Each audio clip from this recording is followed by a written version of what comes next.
On President Ghani's visit to the United States and what the future holds for U.S. Afghan relations, we're joined by our panel of experts. First, Tony Shaffer, a senior fellow at the London Center for Policy Research.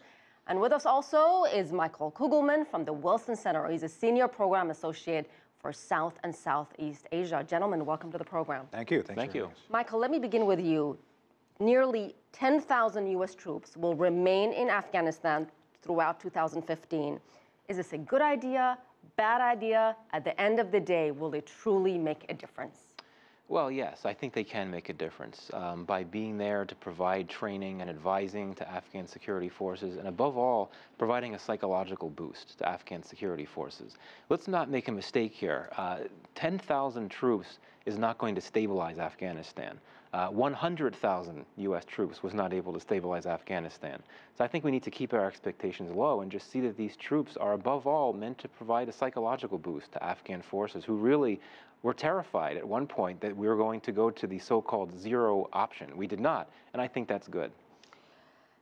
Tony, President Obama said Afghanistan remains a very dangerous place, and I'm quoting there. What did the war in Afghanistan really accomplish 14 years, nearly 14 years after the September 11th attacks? You still have the Taliban, you still have al-Qaeda elements, and now fears of ISIL getting into the country. I think there was some fundamental misperception of the Afghan people. The Afghan people weren't ungoverned, they were self-governed. They were much diverse.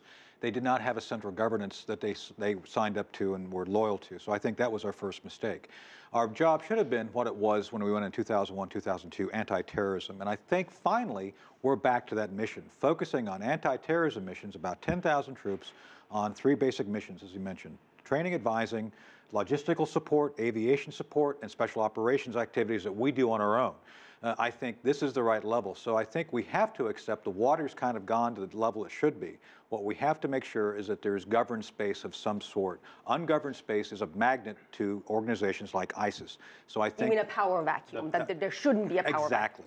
And so I think what we've seen from places like Yemen, places like Libya, places like Somalia, if there's not a central governance, terrorists move in there. So I think this is why we do have to invest, to continue to invest in the central Afghan government for what it is, to work with them to enable a reconciliation process between the Taliban and the central government. I think it's possible. Michael, how do we make sure Afghanistan does not turn into another Iraq? See, I never liked the comparison of Iraq and Afghanistan. I know, how about that? Iraq was a country— let's go back a few years. Turmoil, instability. Yes, absolutely. Iraq was falling apart in ways that Afghanistan has not been. If you go back, essentially you had a leadership in Iraq that was running the country like a sectarian dictatorship, and it really planted the seeds for the rise of ISIL, which after all has always thrived, exploited sectarian divides that have never been as violent in Afghanistan as they are in Iraq.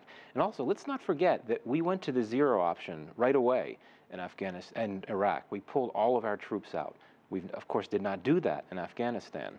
So I think those are 2 important points to make clear. But at the end of the day, it comes down to Afghanistan. There's only so much that the U.S. and the international troops can do. Afghanistan needs to repair its economy so that you don't have people desperate for a paycheck and join the Taliban. You need to root out corruption so that you don't have Afghans losing faith in the government and seeing it as illegitimate, and therefore going to the Taliban and regarding it as a more legitimate and just institution. These are things that need to be done, and the U.S. can help, the international community can help, but it cannot do the job on its own. This is Afghanistan that needs to do that. And let's talk about the relationship between Obama and Ghani, and this question is for both of you. The relationship is quite different, isn't it, than what we saw between Obama and Karzai?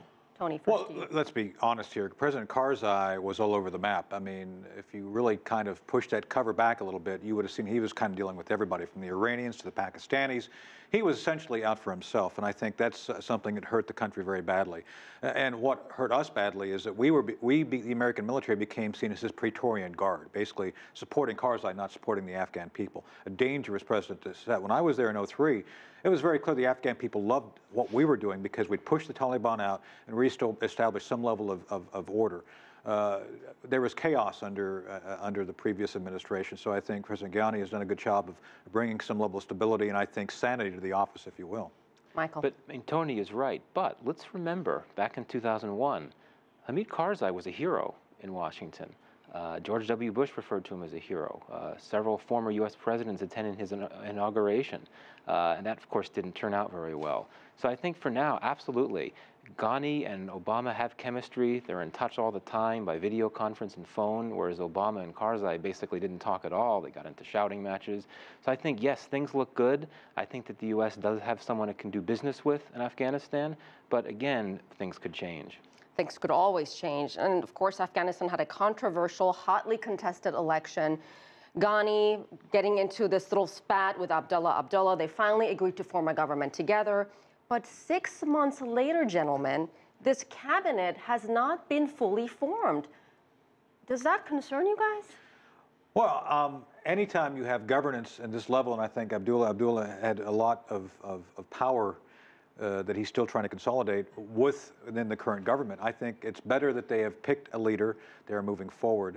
I would let them determine their own path. My biggest concern as a military fellow in my think tank was that there was going to be some level of military option still on the table to continue to protect the process. The process is what must be protected. How they work it out, I'd leave it to them.